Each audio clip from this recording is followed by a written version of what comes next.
My name is Scott Tucker. Since 2004, I have traveled the globe in search of adventure, culture, and wildlife. And after producing 100 short documentaries and broadcasting them across the entire U.S., it's finally dawned on me. This must be too good for mainstream media. I don't take vacations. This is not a hobby. We are totally out of the box.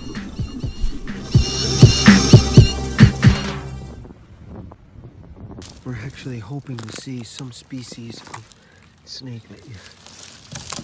Oh, what's that dark thing right there? Is that a log? It's a redback.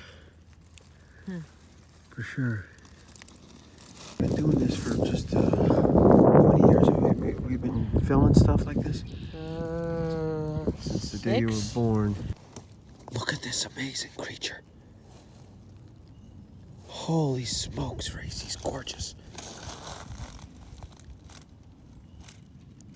Look at him. Oh my god. Ooh, he's green. Really cool. He's totally green. Let's see if we can get a better look and somehow... Can you help me try to capture him? Please, I need some help. I've never seen this species before. I don't know exactly what it is. He's gorgeous. Can we somehow... Looks like some sort of bee. Oh my god, he's gorgeous. What is that? Green in coloration. He's got like lace wings. He's trying to hide, doesn't like the daylight at all.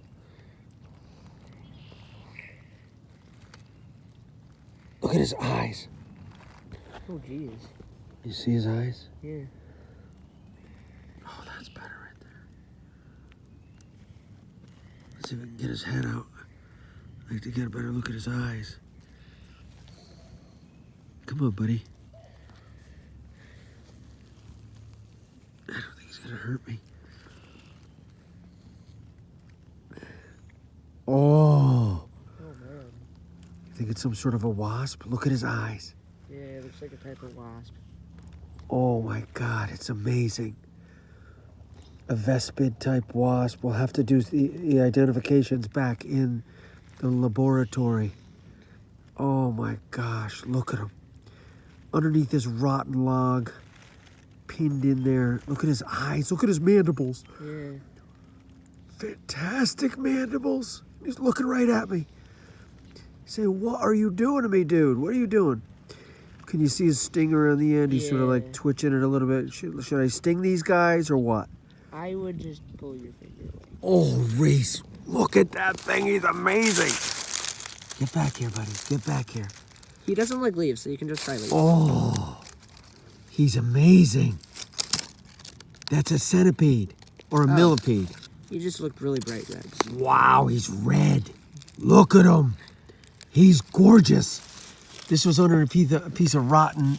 Yeah. This thing is extraordinarily long for its size.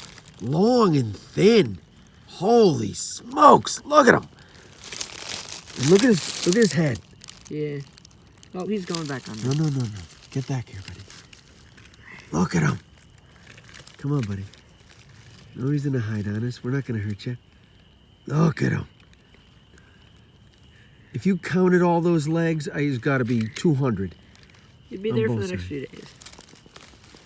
Look at him.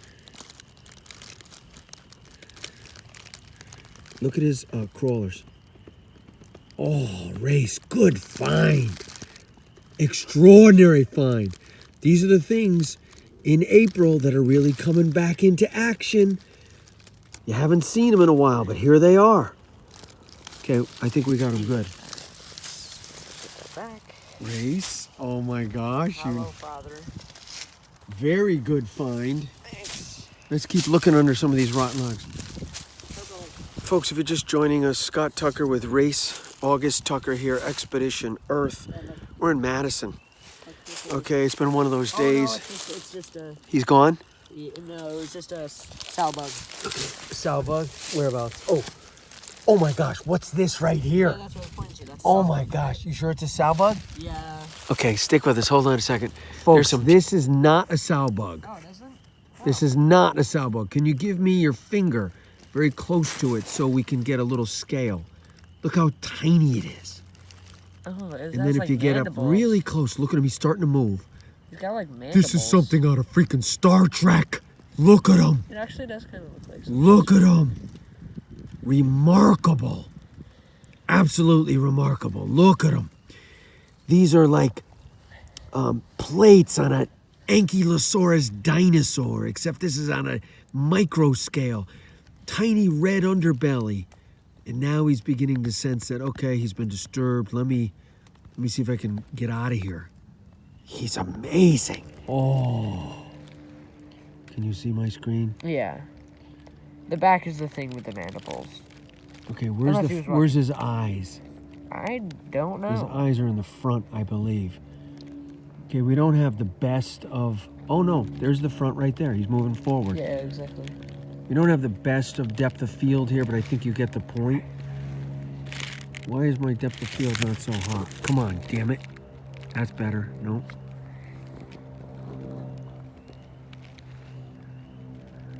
Look at this creature. Something out of Jurassic Park. It's underneath a branch. A piece of firewood that was never collected. Here, actually, in what we affectionately call Pin Park. Race and I have a nickname for a special park. We're not going to tell you where it is. You're going to have to IM us.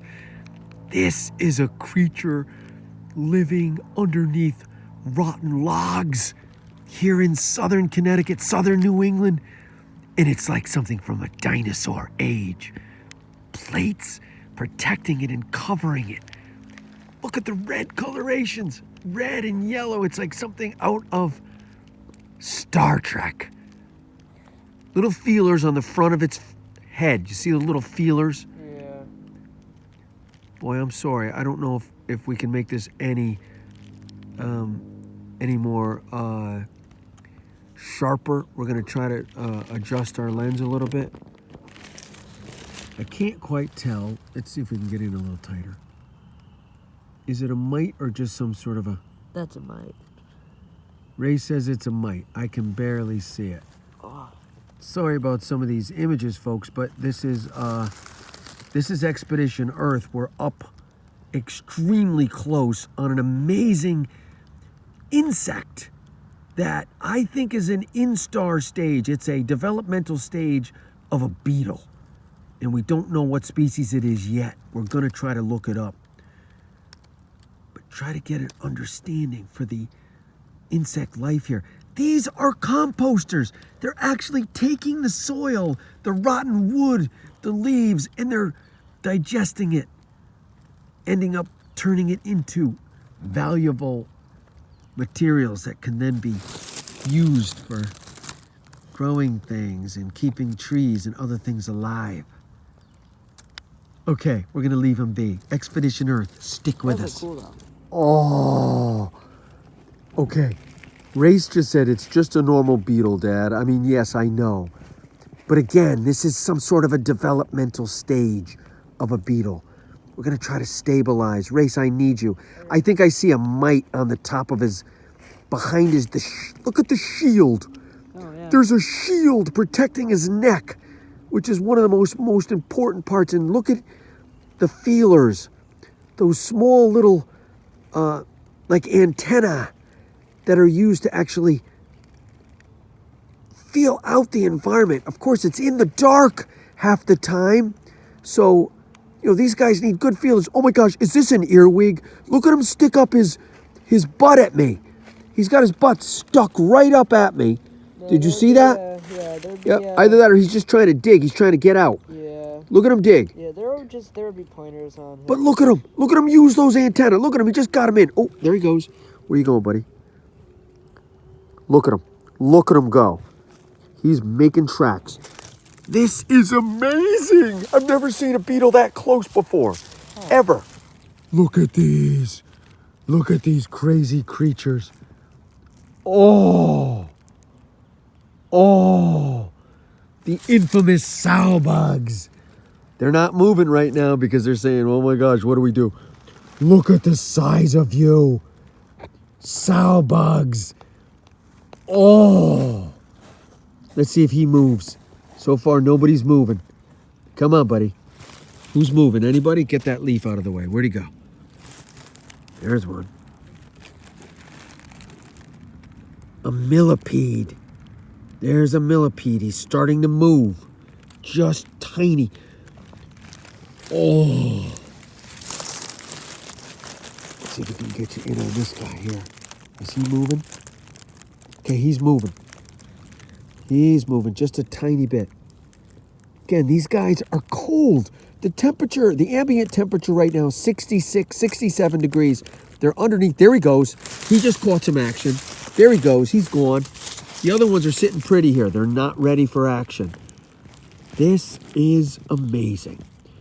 There's so much going on right here inside these crazy little places that you would never expect underneath a rotten log. There he is right there. Look at him. Okay, we're going to relieve these guys. What's crazy is that you are really taking a look with a pretty powerful lens at a insect environment that you'll never know or never see. Because typically when you get older, you just stop going in the woods. You stop flipping rocks. You stop even looking at stuff. But look at what is alive right here in southern Connecticut. It's probably everywhere all over the world. Look at that redback. So he's hiding. There's his tail. He's hiding. So I'm gonna need more help than that. So.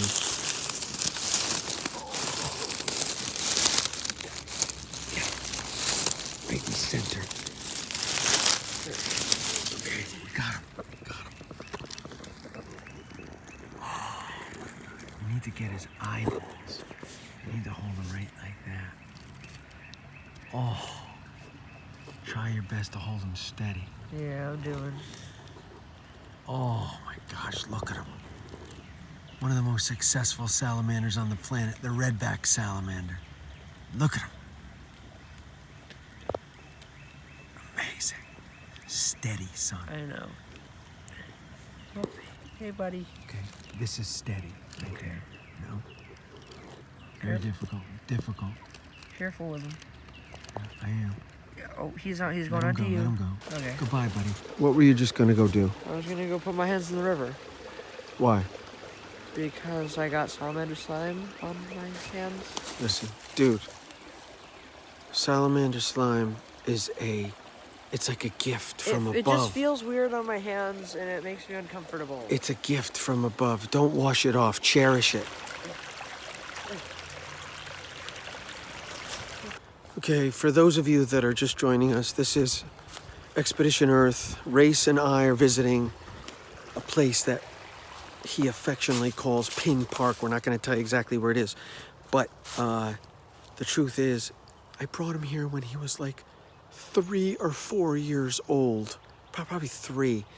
I'll never forget it. I took a week off of work in August. And I never had done that before. And it took everything I could do because it's technically you're not allowed to do that where I come from. I took the week off. I brought him here, and we found salamanders together. Oh my God, I want to cry. It was so beautiful. We flipped rocks. We found aquatic insects. We saw hawks attack things. We went out in the woods. You didn't have to drive a car 100 miles to get to some crazy forest in Vermont or New Hampshire. There's right here in southern Connecticut. So anyway, stick with us. We're about to disembark from this place, magical Pin Park, and we're actually headed to another location that I've already been before. I've already showed you before. We're going to check on the wood frog eggs, and we're also going to check on the possibility of spotted salamander eggs. We're hoping they're in there. Stick with us. Okay, we're back on the expedition. Race and I are having a little chit-chat here, and all of a sudden... Greetings, Father. It occurs to me that Race and I are talking, and we're just like, okay, well, what's the big takeaway here? What's the takeaway? People, the takeaway is the human eye is revered as being this amazing, special thing, which of course it is. It's window that we see the world through. We pick up heat and we call it color. Color is temperature, as you know. It's the reflection. We're not seeing anything. We're actually seeing what the light picks up and bounces back. You're blind, but you think you can see. And of course, it's all we know. But the human eye is really, truly extremely limited.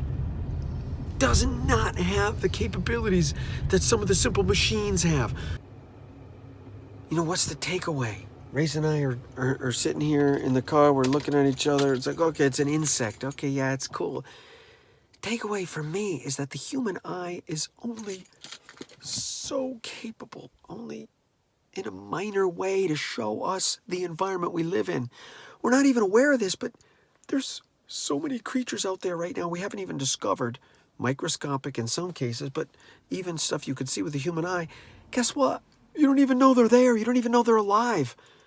Because the human eye is limited. We can't capture speed. We can't capture minute creatures with our eye. We need machines, simple machines like this one. You put it on the outside of your phone. It's a very simple and inexpensive way to get a look at the macro environment, insects, amphibians, plant matter, which we haven't even touched.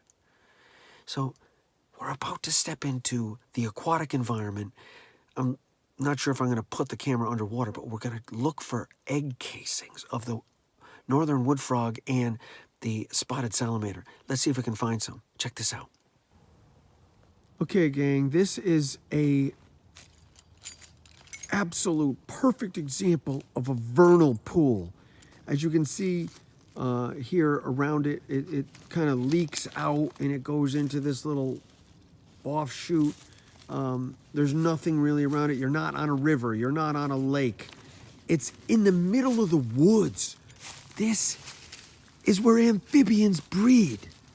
They don't want a running water source. They don't want something that is going to be loaded with fish for the obvious reasons.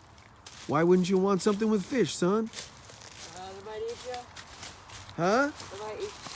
They might eat this stuff. Exactly. So you can hear cars in the background, but son, if you get over here closer with me and you pay attention, I'm going to bet you the bottom dollar we're going to see some spotted and possibly even some wood frog eggs.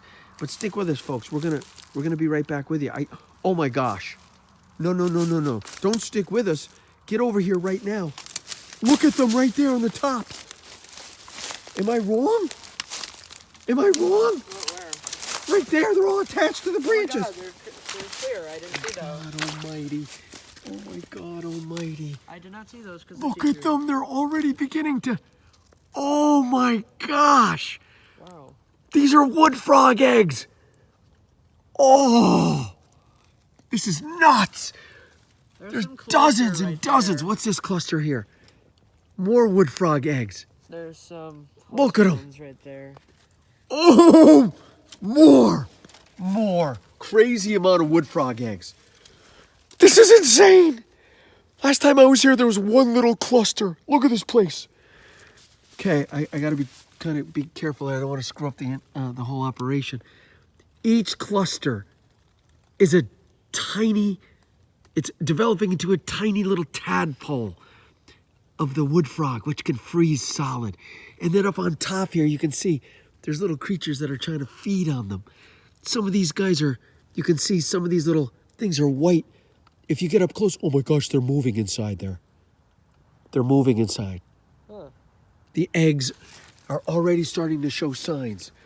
Okay, this is great, but we need spotted salamanders. Let's look for spotted eggs. So this is more than a little dangerous. I have my camera actually ready for the micro lens, which means the protective housing is off it. So folks, listen, don't try this at home, but I got my camera over a body of water. We've just identified 1, 2, 3, 4, 5, 6, 7, 8. It's got to be at least 15 clusters of a minimum, I'm going to say, of 200. You do the math, 15 times 200 wood frog eggs. They all came from the surrounding area over the last 2 or 3, maybe 4 weeks. Congregated in here. They mated and laid eggs. Again, people look at a little water source like this and like, oh gosh, it's a mosquito hatchery. It's not a mosquito hatchery, people. It is not. As a matter of fact, the mosquitoes are simply just getting devoured and eaten by these little tadpoles and the other aquatic creatures in here.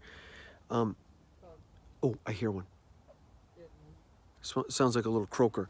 So every little body of water source is not equal. The little body of water that you accidentally create by leaving a bucket around your yard is more of a problem than this, because that'll create mosquitoes and there's nothing there to eat them. Okay, we're in the water here. I'm trying to do it as delicately as possible. But then I found this. This is the same cluster we found, I don't know, almost 3 weeks ago. And look at it. Can you see that, folks? Oh, I almost fell. Can you see the little creatures in there? They're developing. You could see the little embryos are starting to develop. It's more than just a little black dot. Are they moving though? Anybody? Can you see anything moving? Let's try to get a better look. I just see that they're elongated, but they haven't quite moved. There's been enough water in here, and that's good. I was worried they were not going to survive. So at this point, we've surveyed the entire vernal pool. Not a single spotted salamander cluster of eggs. They could be in here, it's possible, but the rains have hit at the wrong time. Last night it rained. The temperature was close to like 36 degrees. Too chilly. They're not going to move. They want upper 40s. These amphibians have evolved to know when they can move fast enough to make it to and from where they want to go. So in the 30s, just like with us, it's just not conducive. So right now, we're going to do one more little periphery search. But before we do that, I just want to tell you, tonight is the night. It was 67, 68 degrees today. I believe tonight is the kickoff night for nocturnal creatures to be busy in these woods. I know a lot of people would rather die than go out in the woods in the dark. But tonight, Expedition Earth is doing it. Race, are you in with me out on in the dark in the woods? No. Race is not in with me. If you know of somebody or if you yourself are interested, please reach out to me. We're looking for Expedition Earth partners to go search for nocturnal life. And you know what we're looking for. Stick with us. Just a couple of moments. But we're going into the woods. It's gonna get... I want to be in the dark at night, so there's going to be a lot of darkness, but I'll keep talking. You are going to have a chance to be in the woods with me in the dark at night. We're not that far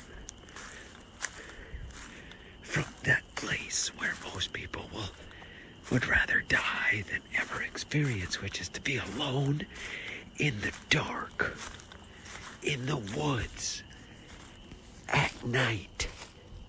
This is an obvious rock. And rocks tend to not generate much activity because they're cold, but we're going to try it anyways. You'd be surprised. Let's try it. Ready? Oh, we got lucky. Do you see those redbacks? 2 gorgeous redback salamanders. Gorgeous. Oh, good find. 2 beauties. No need to touch them. We can't put the rock back in place at this point for obvious reasons. I am going to try one thing I haven't really tried is going to stabilize the damn camera and really give you a nice stable look at them. The most successful salamander in New England, main reason is they've learned how to escape any requirements for water. There you go, you're moving. They don't need water, gang. They just come up on land. They lay their eggs up on land. So no matter how warm the planet gets, no matter how ridiculously hot things get, and they tend to over time. There's a cool little insect there. Let's see what we got. It's a roach. I think you're a young roach, aren't you? That's all. So no matter how crazy things get on this planet, I think these guys are going to survive. They really are. They are going to survive because they don't need to go into the water. They don't really care. All they want is a moist, cool environment. Hence, they're under a rock, which is a shocker to me. Perhaps it got too warm. 55 was too warm. 66 was too warm this afternoon. So if you're in New England, you're thinking, wow, it's still kind of cold. It's too cold to go to the beach. Not for these guys. They're having a blast. Look at you guys go. Thank you. Redback Salamanders. I am going to now give you guys a little bit of a break. Although, of course, now everybody's paying attention, so let's give you a little bit. Listen, this is a look into Jurassic Park. Just imagine these teeny tiny things to us here at one point in time were 3, 4, 5, 6 feet long. But over time, they've basically been reduced down to this little space. This is what they're going to be allowed to have while we're dominating the planet. They're not going to allow other creatures. Oh, what did I do? Freak you out? Both of you moved. We are not going to stand for anything that's too big or anything that can bite us and eat us. That's why, everyone's talking about bears now. They're scared to death of bears. Meanwhile, we're out here crouched down filming redback salamanders, but I don't know how much closer I can get and still be in good focus. That's pretty good.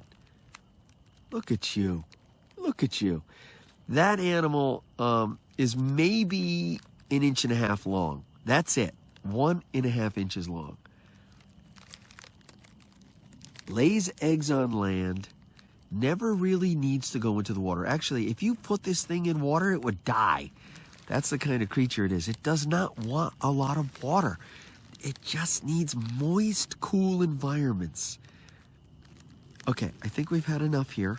Thank you, guys. Thank you. I'm going to flip back around. We're going to 7 brand new documentaries in 7 weeks as of tonight, right now. It's unprecedented. I'm 55. What's wrong with me? Thanks, everybody. Thanks for joining us. If I don't make it out of the woods, you'll know where I was, somewhere.